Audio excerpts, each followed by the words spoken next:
Welcome to my channel, guys. We are going to learn about nature and significance of management. First chapter, class 12th. And today topic is nature of management. और हम इस chapter के ये part 2 है इस chapter का. हमने classification of management, features और मैनेजमेंट क्या होता है, ये सब हम एक वीडियो में पढ़ा चुके हैं. तो आप उस वीडियो को ज़रूर देख लीजिएगा, तभी आपको ये सब टॉपिक समझ में आएगा. तो हम उसका लिंक डिस्क्रिप्शन में दे दिए हैं. तो चलिए शुरू करते हैं. Nature of management. Management as a science. Management as a science. Science can be defined as a systematic and organized and systematic study material is available which is used to require the knowledge of science. Science can be defined as a systematic, organized. इसी science को समझने के लिए, पढ़ने के लिए एक systematic, organise available है, जैसे स्टडी मटेरियल अवेलेबल है जिसे हम यूज़ करके साइंस के नॉलेज को हम ले सकते हैं. तो first main characteristic features of science. Systematic body of knowledge. Systematic body of knowledge. In science, organize and systematic study material available. Science के ऑर्गेनाइज और मतलब कि साइंस को कॉलेज, स्कूल्स अवेलेबल हैं जिसे हम सिस्टमेटिक तरीके से हम उसे पढ़ सकते हैं. उसके बुक्स अवेलेबल हैं which is use to require the knowledge of science, like science is management. उसके बुक्स अवेलेबल हैं, कॉलेज अवेलेबल, स्कूल अवेलेबल, जिससे हम प्रॉपर तरीके से नॉलेज प्रोवाइड कर सकते हैं या नॉलेज हम ले सकते हैं. Management also there is available of systematic and organise study material. Management में भी आपको systematic and organise study material available है जिसे हम यूज़ करके हम नॉलेज गेन कर सकते हैं. So first feature, science is present in the management. ये फर्स्ट फीचर है जो प्रेजेंट है मैनेजमेंट में. साइंस और मैनेजमेंट सेम है, प्रेजेंट है इसमें. Second, scientific principles are denied on the basis of logical and scientific observation. The science perform logical observation before derive any principle. Science में scientist कोई पल लाने से पहले उससे बहुत ही ज़्यादा उसे लॉजिकल ऑब्जर्वेशन करते हैं. कोई भी प्रिंसिपल बनाने से या कोई प्रिंसिपल करने से पहले उसे बहुत ही ज़्यादा ऑब्जर्व करते हैं, उसे बहुत ज़्यादा प्रैक्टिकल करके देखते हैं कि ये हो रहा है कि नहीं. तब जाके जब वो होता है तब जाके वो प्रिंसिपल बनाते हैं. They are very objective will doing the observation. But ये साइंस होता है. But when manager are observing there have to observe human beings. Management क्या है? ह्यूमन बींग्स को ऑब्जर्व करना है, कस्टमर को ऑब्जर्व करना है. एंड कस्टमर की हमेशा टेस्ट एंड प्रेफरेंस चेंज होता रहता है, कांस्टेंट नहीं होता है. साइंस में कोई भी प्रिंसिपल, न्यूटन लॉ, सब अब पहले से कि अभी तक वो सेम है. बट मैनेजमेंट में मैनेजर, ह्यूमन बींग्स के टेस्ट एंड प्रेफरेंस, फैशन हमेशा चेंज होती रहती हैं. तो science is present in management. Observe, तो इस मैनेजमेंट और साइंस में दोनों में हम कोई भी रूल्स की कोई भी प्रिंसिपल करने से पहले हम ऑब्जर्व. तो so this feature of science is present in management. Third is principle are based on repeated experience. Principles are based on repeated experience. Before developing scientific principles, scientists test these principles under different condition. Before the development of scientific principle, scientists test करते हैं principle को different condition में, places पे. So this feature of science is present in management. और management में भी हम कोई भी प्लान एंड पॉलिसी बनाने से पहले हम उसे हर कंडीशन में रख के देखते हैं कि ये अगर कोई भी कंडीशन आएगा, कोई भी इन्वायरमेंट में चेंजेस होगा तो ये हमारा प्लान उसमें काम करेगा कि नहीं. तब जाके हम कोई भी प्लान बनाते हैं. तो this features science is present in management. Fourth is universal availability, validity. Scientific principle have universal application and validity. Management principles are not exact like scientific principles. So these application are used is not universal. Scientific principle universal है, मतलब कि वो foreign country में भी, India country में जो भी scientific principle वो हर जगह सेम है. बट मैनेजमेंट, बट हमारे कस्टमर्स, हमारे इंडिया के कस्टमर और बाहर फॉरेन के कस्टमर्स में उनके टेस्ट एंड प्रेफरेंस, फैशन अलग है, उनके कल्चर अलग है, हमारे कल्चर अलग है. तो ये this feature is not present in management because में जो भी साइंटिफिक अपना प्रिंसिपल निकालता है वो फॉरेन कंट्री में, इंडिया में सेम प्रिंसिपल रहेगा. बट मैनेजमेंट में फॉरेन के कस्टमर्स के अलग टेस्ट एंड प्रेफरेंस रहेंगे, अलग फैशन रहेंगे, और इंडिया के कस्टमर के अलग टेस्ट एंड प्रेफरेंस रहेंगे. तो ये इसीलिए so this principle is not present in management. Management in art. तो मैनेजमेंट इस साइंस में हमने देखा कि 4 में से 3 फीचर्स मैच कर रहे थे और एक फीचर्स मैंने नहीं मैच किया. अब management is art, but management is science होता है. Art can be defined as a systematic body of knowledge. Art को भी हम समझने के लिए, जानने के लिए एक systematic body of knowledge available है, which required skill, creativity and practice to get perfect. जिसके लिए हमें स्किल, हमारी स्किल होनी चाहिए, क्रिएटिविटी होना चाहिए, हमें प्रैक्टिस करें तब जाके हम उसमें परफेक्ट हो सकते हैं. First, systematic body of knowledge exist of the orient knowledge. In every are there is a systematic and organise study material available to required theoretical knowledge of art. Systematic and organise study material available हैं जिससे हम use करके हम theoretical knowledge arts का ले सकते हैं. In management also there is a systematic and organise body of knowledge available which can help in required management scientific. So this feature is art is present in management. Art में भी systematic organise material, study material available जिससे हम लेके theoretical knowledge arts की हम ले सकते हैं. मैनेजमेंट में भी systematic organise study material available है जिससे हम यूज़ करके हम मैनेजमेंट पढ़ सकते हैं, मैनेजमेंट जान सकते हैं कि क्या होता है. Personalise application. In the field of art only the theoretical knowledge is not enough. Every artist must have personal skill. Arts में हम सिर्फ थ्योरेटिकल नॉलेज ही लेके हम आर्टिस्ट नहीं बन सकते. हमारे पास स्किल भी होना चाहिए, पर्सनल स्किल होना चाहिए, क्रिएटिविटी होना चाहिए, और हम उस आर्ट, जो भी हमारे आर्ट्स है, जैसे कि हम सिंगिंग करते हैं, डांसिंग करते हैं, या हम आर्ट्स बनाते हैं, तो हम हमें स्किल भी होना चाहिए और हम उसे प्रैक्टिस करते रहे, तब जाके हम उसमें परफेक्ट बनेंगे. In a management also all manager learn some management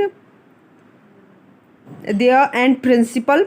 management में भी मैनेजर मैनेजमेंट की पढ़ाई करते हैं, सारे नॉलेज को लेते हैं, बट उनके पास एक मैनेजमेंट लीडरशिप की क्वालिटी होनी चाहिए, तब जाके वो अच्छे मैनेजमेंट या मैनेजर बन सकते हैं.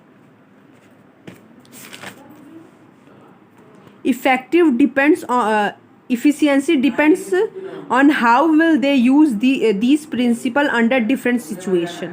हम इफ़िशियंट तभी बनेंगे जब हम उस प्रिंसिपल को, अपने स्किल्स को डिफरेंट सिचुएशन में अप्लाई करेंगे.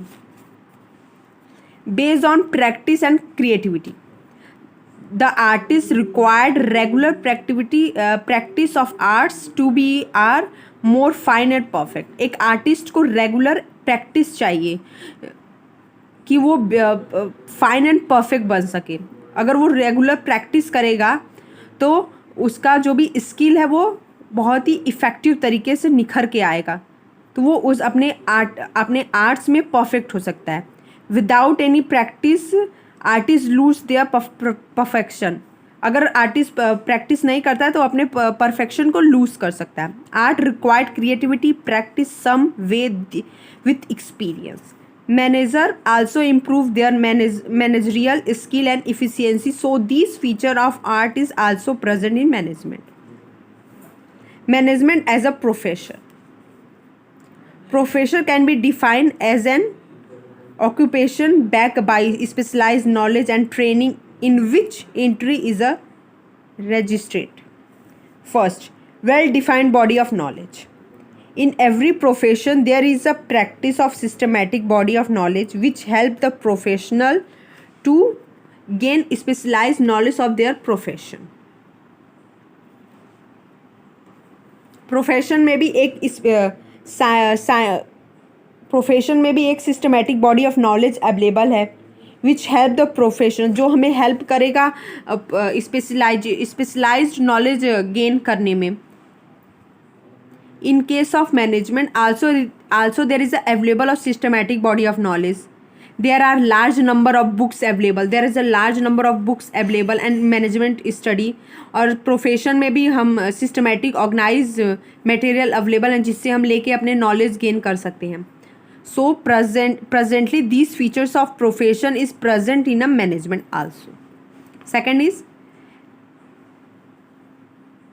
restricted entry. This entry to be profession is restricted thought an examination on degree. For example, a person can practice as doctor only when he is having MBBS degree.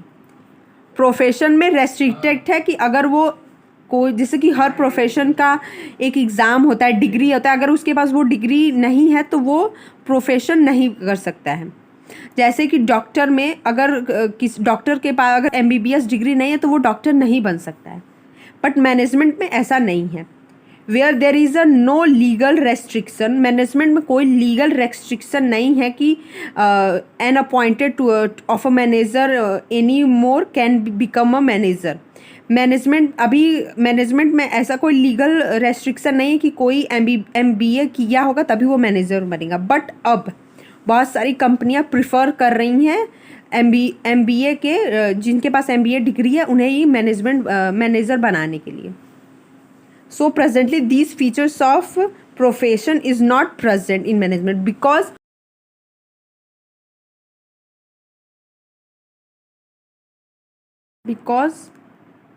Professional में compulsory degree होना और management में अभी legal restriction नहीं है कि MBA की degree होगा तभी वो मैनेजमेंट बनेगा. इसीलिए so presently these features of profession is not presented in management. Presence of profession association. For all the profession specialized association are establish and every profession has to get himself registered with his association before practice that profession. For all the profession special association, her profession के लिए एक special association होता है. Every professional के लिए एक special association establish किया गया है. Has to get himself registered with association. आप उस एसोसिएशन में अपने आप को रजिस्टर करने के लिए बिफोर प्रैक्टिस द प्रोफेशन को प्रोफेशनल में प्रैक्टिस करने से बिफोर आपको उस एसोसिएशन में रजिस्ट्रेशन करवाना पड़ेगा. In case of management, various management association are set up at national and international level which have some membership rule and set of ethical code. Management में भी बहुत सारे वेरियस मैनेजमेंट एसोसिएशन सेटअप है national level पे, international level, which have some membership rule and set up ethical code, जिसमें हम membership करवाते हैं और इथिकल कोड करवाते हैं. बट मैनेजमेंट में कंपलसरी नहीं है और प्रोफेशनल में कंपलसरी है. So profession is not present in management. Existence of ethical code. For every profession there are set of ethical code fix by profession और binding of all the profession of the profession में एक ethical code होता है, fix होता है professional organisation के द्वारा all the professional member को. But in management there are growing emphasis on ethical behaviour of manager all of management association. Management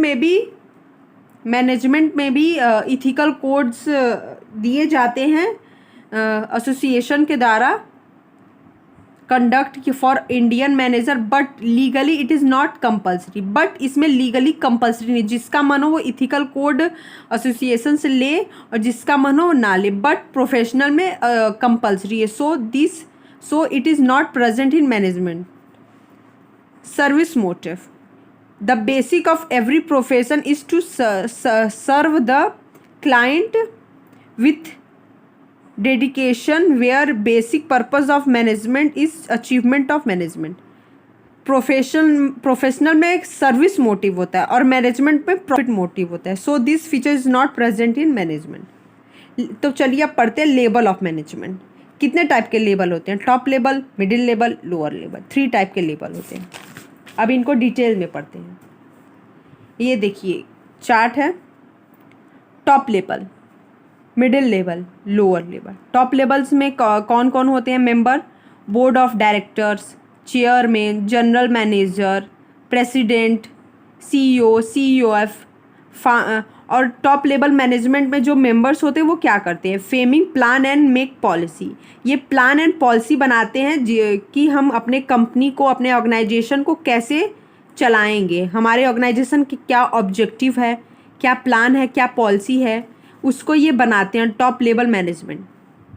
and middle level में कौन कौन मेंबर होते हैं? Purchase manager, sales manager, marketing manager, executive manager, divisional heads. बहुत सारे departments होते हैं, उसके हर डिपार्टमेंट का अलग अलग मैनेजर होते हैं। और ये क्या कहते हैं? इंटरप्रेटेंट ऑफ प्लान्स। जो टॉप लेवल मैनेजमेंट ने प्लान्स बनाया है उस प्लान को ये लोग इंटरप्रेटेंट करते हैं और अपने लोअर लेवल से काम करवाते हैं। लोअर लेवल में कौन होते हैं? सुपरवाइज़र, सुपरिटेंडेंट, क्लर्क, ऑफिसर, सब डिपार्टमेंट। और ये क्या कहते हैं? Execution and implements of plans. ये जो plan and policy top level management में बनाया है, इसको ये मतलब कि उन्होंने प्लान्स बनाया, इन्होंने प्लान को इन्हें समझाया और ये काम करते हैं। लोअर लेवल मैनेजमेंट काम करते हैं। जैसे कि देखिए अकाउंटेबिलिटी, ऊपर से अथॉरिटी आता है और ये नीचे से लोअर लेवल अकाउंटेबिलिटी काम करती हैं, काम करके ऊपर तक जाती हैं। Level of management, top level management, they consists of the senior executive of the organization. Top level management consists of chairman, board of director, managing director, general manager, president, chief executive, etc. बहुत सारे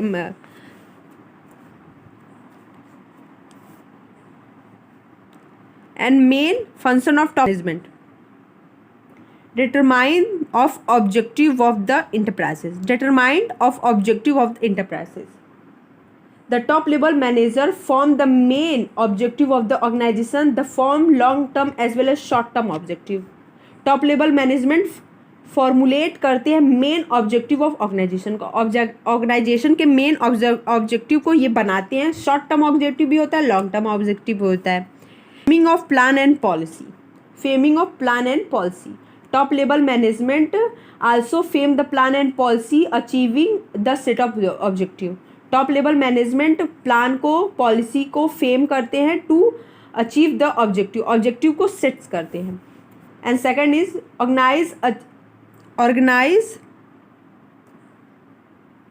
organize activity to be performed by personnel working at middle level. Top level manager assigns job to different individual worker at middle level. Fourth is assembling all the resources such as finance, fixed asset, etc.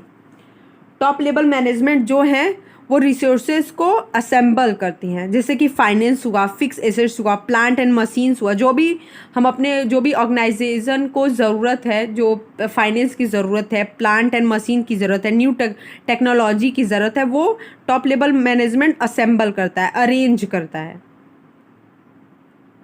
Fifth is responsibility for welfare and survive of organisation.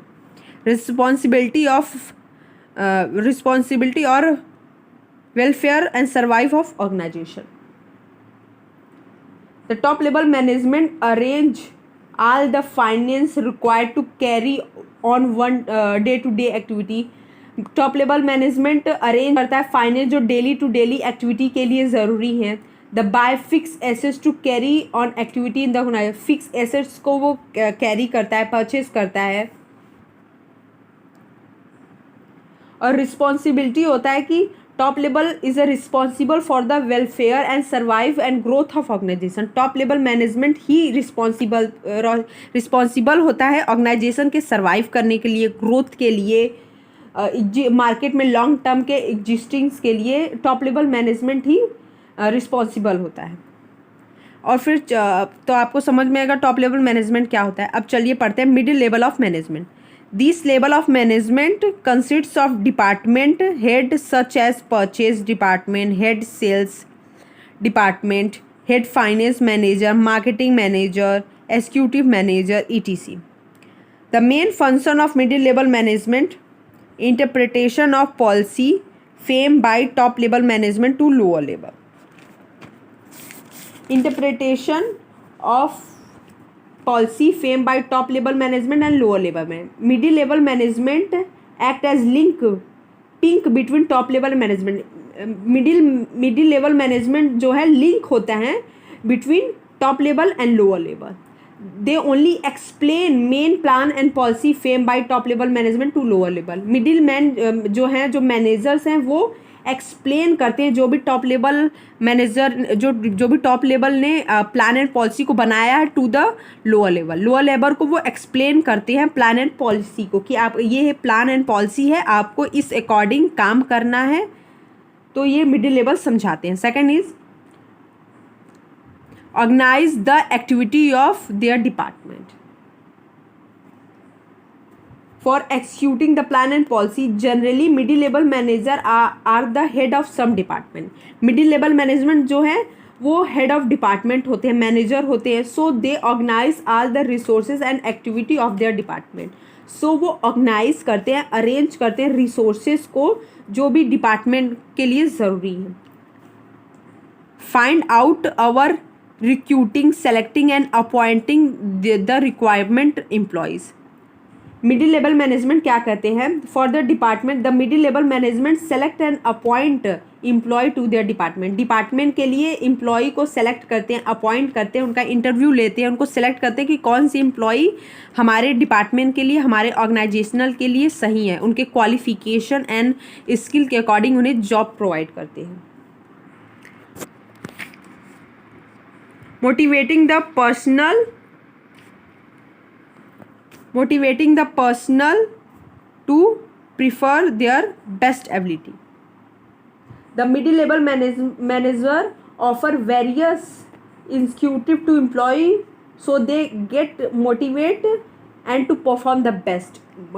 Middle level manager क्या है? Lower level workers को, अपने employees को motivate करते हैं कि वो अच्छे से अच्छा काम कर सके, इफ़ेक्टिव एंड इफ़िशिएंट तरीके से, अपना परफेक्ट तरीके से अपना बेस्ट जॉब दें, और उनको उसके बदले उनको एक अच्छी अमाउंट की सैलरी प्रोवाइड की जाएगी। Controlling and instructing the employ को कंट्रोल करते हैं और उनको डायरेक्शन दिखाते हैं कि आपको इस प्लान के अकॉर्डिंग ऐसे से काम करना है।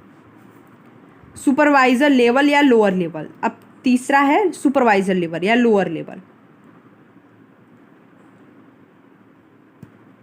तो the level of consists of supervisor, clerk, officer, peon and function of lower level management are responsibility, the problem or grievance of worker. Before the middle level manager, the supervisor level manager are directly linked with superintendent, so they are right person to understand the problem and grievance of subordinates. जो भी superintendent होते हैं lower level में भी superintendent होते हैं, वो directly link होते हैं सुपरिटेंडेंट से, वर्कर से, एम्प्लॉयज़ से। तो वही वर्कर के एम्प्लॉयज़ के प्रॉब्लम्स को समझ सकते हैं और वो वर्कर के एम्प्लॉयज़ के प्रॉब्लम को मिडिल लेवल को बताते हैं कि इस एम्प्लॉयज़ को ये प्रॉब्लम्स हो रही हैं, ये उनके ग्रीवियांसेस हैं। तो इससे एम्प्लॉयज़ को उनकी बात टॉप लेवल तक पहुंचती है। Second is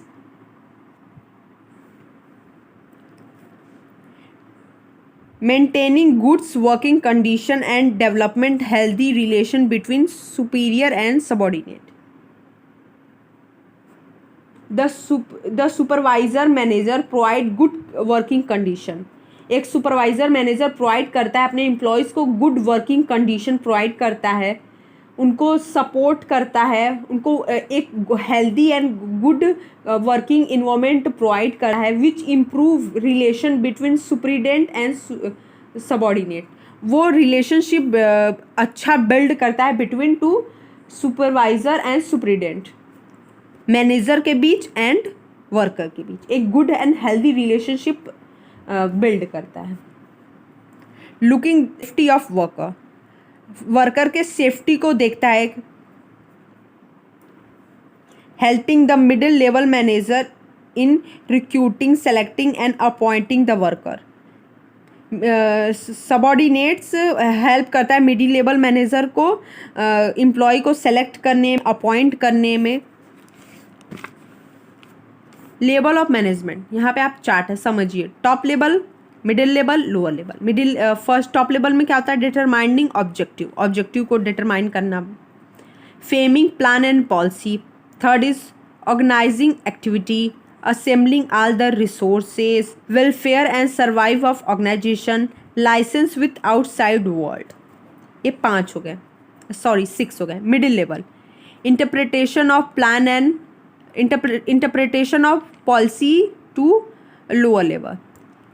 Organize activity of department, recruiting and selecting of employee, motivating employee to perform their best job, controlling with other department, cooperation with other department.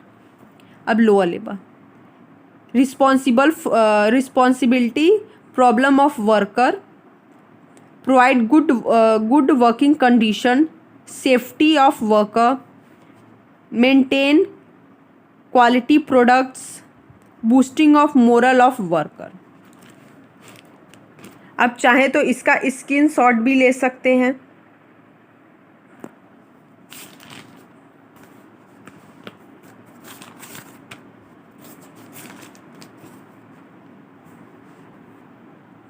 Coordination new topic है, इसी chapter का next topic है. Apart for these 5 function क्या? Planning, organising, staffing, directing, controlling. हम ये सब functions को हम अलग अलग चैप्टर्स में आपको वीडियो बना के बताएंगे. There is one more important which every manager has to perform. This is called coordination. It is not only a function but is a essence of management. ये एक फंक्शन नहीं है, बहुत ही ज़रूरी एक्टिविटी है, बहुत ही ज़रूरी फंक्शन है हर ऑर्गेनाइजेशन के लिए. Coordination is a based on primary function of every manager. Coordination primary function है हर मैनेजर के लिए. Because various department of an organisation में बहुत सारे डिपार्टमेंट्स होते हैं, बहुत सारे मैनेजर्स होते हैं अलग अलग डिपार्टमेंट के, are working independently and there is a need to integrate their activity. Coordination is essence of manager. Coordination beings unity of action and integrate different activity of organization and also plans of different department. Coordination create करना different departments में, different departments and उनके activities में coordination create करना.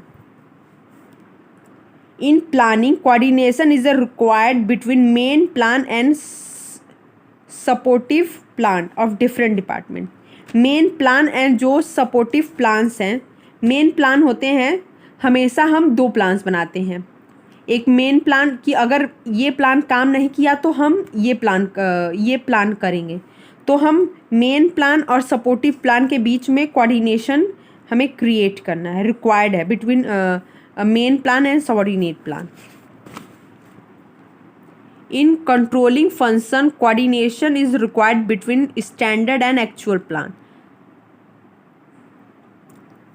जैसे कि controlling में हम क्या देखते हैं कि जो हमने प्लान बनाया था और जो एक्चुअल फंक्शन है उसमें डिफरेंस है कि नहीं, अगर कोई गलती है या डिफरेंस है तो हम उसको कंट्रोल करते हैं, उसे सही करते हैं। तो यहीं पे एक्चुअल प्लान और एक स्टैंडर्ड परफॉर्मेंस में हम करते हैं। Coordination is required at all the level.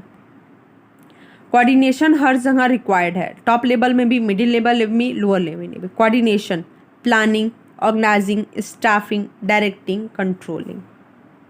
आप जो भी हम नोट्स बनाए आप उसका स्क्रीनशॉट भी ले सकते हैं।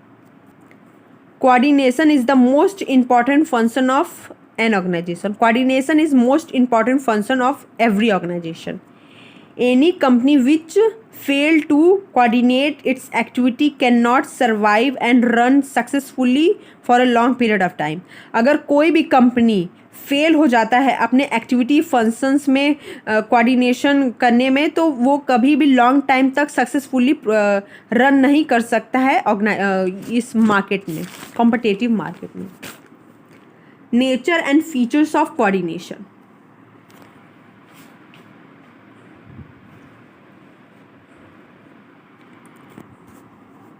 Coordination integrate group effort.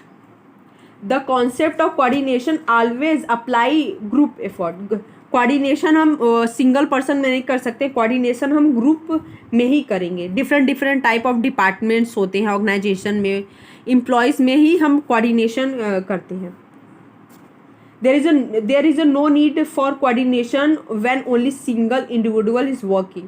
अगर एक सिंगल पर्सन काम कर रहा है तो वहाँ पे कोई भी कोऑर्डिनेशन की ज़रूरत नहीं है।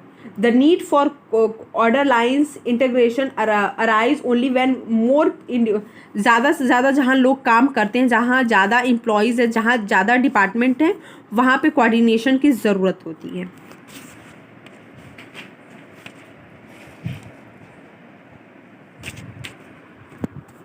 Second is ensure unity of efforts. Coordination always emphasis on unify the effort of different individual because controlling effort may cause damage of organization. The main aims of every manager to coordinate the activity and function of all the individual to common goal. Her manager का M होता है कि वो अपने employees के बीच में coordination करे, coordination हो उनके एम्प्लॉयज़ के बीच में, उनके all the function and all the activity के बीच में कोऑर्डिनेशन हो, उनके सारे एम्प्लॉय एक साथ चल के काम करें, उनके बीच में कोऑर्डिनेशन हो। कंट्रोलिंग प्रोसेस, जब तक कोऑर्डिनेशन हमेशा होता रहेगा, कंट्रोलिंग प्रोसेस है, continuous process. Coordination is a never ending function. जब तक हमारा ऑर्गेनाइजेशन रन करता रहेगा तब तक हम कोऑर्डिनेशन की हमें ज़रूरत होगी, तब तक हम मैनेजर अपने एम्प्लॉयज़ के बीच में कोऑर्डिनेट करता रहेगा। Coordination is a pervasive function. Coordination is not a task of only top level manager. Coordination एक टास्क नहीं है for only top level manager, but manager working at different level try to coordinate the activity of organization. Manager हर level पे, top level, middle level, lower level, हर level पे coordinate करना ज़रूरी है अपने activities of organization. The top level try to coordinate the overall plans and policy of organisation. Top level management try करता है कि वो अपने ओवरऑल जो प्लान एंड पॉलिसी है ऑर्गेनाइजेशन को, उसके बीच में कोऑर्डिनेशन कर सके। Coordination is a deliberate function. Coordination is a deliberate function. Every manager try to coordinate the activity of organisation to avoid confusion and chooses. हर मैनेजर ट्राई करता है कि वो अपने एम्प्लॉयज़ के बीच में, अपने डिपार्टमेंट हेड्स के बीच में कन्फ्यूज़न दूर कैसे करवा सके, उनके बीच में कोऑर्डिनेशन हो। इम्पॉर्टेंस ऑफ कोऑर्डिनेशन या need of coordination. Size of organisation, चाहे स्मॉल ऑर्गेनाइजेशन हो चाहे लॉन्ग ऑर्गेनाइजेशन हो, जहाँ पे एक से ज़्यादा लोग काम करते हैं वहाँ पे हमें कोऑर्डिनेशन की ज़रूरत होगी, वहाँ पे कोऑर्डिनेशन की नीड होगी। The need of coordination increase with the increase in size of organisation. जितनी बड़ी साइज होगी आपके ऑर्गेनाइजेशन को, उतना ही कोऑर्डिनेशन की हमें ज़रूरत होगी। Because in a large organisation there are more number of person, जहाँ पे ज़्यादा लोग वो काम करेंगे तो each individual has an own needs and objective. हर एम्प्लॉयज़ का एक अपना ओन मोटिव होता है, ओन नीड्स होता है, कि अपना खुद का मोटिव के वजह से वो इस ऑर्गेनाइजेशन में काम करने के लिए आया है। Function of different functional difference. The functional of an organization are divided into different department, section or division, and each department work in isolation of giving more business. The function of organization are divided into different department. जो भी functions हैं, अलग अलग functions हैं organisation के, divided into different department. हर department का अलग अलग फंक्शन है, सेक्शन है, डिवीज़न है, and each department work in isolation by giving more important to this objective, but is the actual practice these departments are interlinked and interdependent, so more need to relate and bring together the activity and different. Her department के अलग अलग functions होते हैं, अलग अलग activities होते हैं, तो हमें ज़रूरी है, एक मैनेजर को ज़रूरी है कि वो अपने डिपार्टमेंट के एक्टिविटीज़ को, फंक्शन को एम्प्लॉयज़ के बीच में कोऑर्डिनेशन कर सकें। Specialisation in large and modern organization there is a high degree of specialization, and the specialists are expert feel that they are only qualified people and they always take right decision and right direction. Specialise, अब organisation में specialise and expert को ही हम उनको job पे रखते हैं, तो उनके पास एक ऑलवेज राइट डिसीजन होता है, राइट डायरेक्शन होता है। वो स्पेशलाइज होते हैं अपने अपने हेड में, अपने हर एक प्रोफेशन को ही, एक स्पेशलाइज्ड वर्क को ही हम अपना जॉब पे रखते हैं। अब चलिए last topic is different between coordination and cooperation. Meaning coordination refers to a bring together the activity of organisation. Coordination क्या होता है? ब्रिंग टुगेदर, एक साथ रखना सारे एक्टिविटीज़ को, जो भी ऑर्गेनाइजेशन के सारे एक्टिविटीज़ हैं, फंक्शंस हैं, उनको एक साथ रखना, bring together. Cooperation refers to voluntary effort of individual to work together and help each other. Cooperate करना एक दूसरे से, अपने एम्प्लॉयज़ से में कोऑपरेट करना, कि हम एक साथ काम सकें और हेल्प कर सकें एक दूसरे को। Nature coordination is a continuous and deliberate action of manager. अरे और फिर cooperation it is a voluntary effort to employ, ये एम्प्लॉय का एक वॉलंटरी एफर्ट है। Interdependence coordination is a interdependent upon cooperation, it is a incomplete without. Coordination and cooperation एक दूसरे पे इंटरडिपेंडेंट हैं। बिना कोऑर्डिनेशन के कोऑपरेशन नहीं हो सकता और बिना कोऑपरेशन के कोऑर्डिनेशन नहीं हो सकता। ये दोनों एक दूसरे पे इंटरडिपेंडेंट हैं। Cooperation is also depend upon cooperation. Scope it include cooperation and hence has a wide scope. It is a narrow, इसमें बड़ा ऑप्शन है, वाइडर है, और ये it is a narrow scope as it is a toward establish coordination. तो आज का chapter यहीं पे ख़त्म होता है।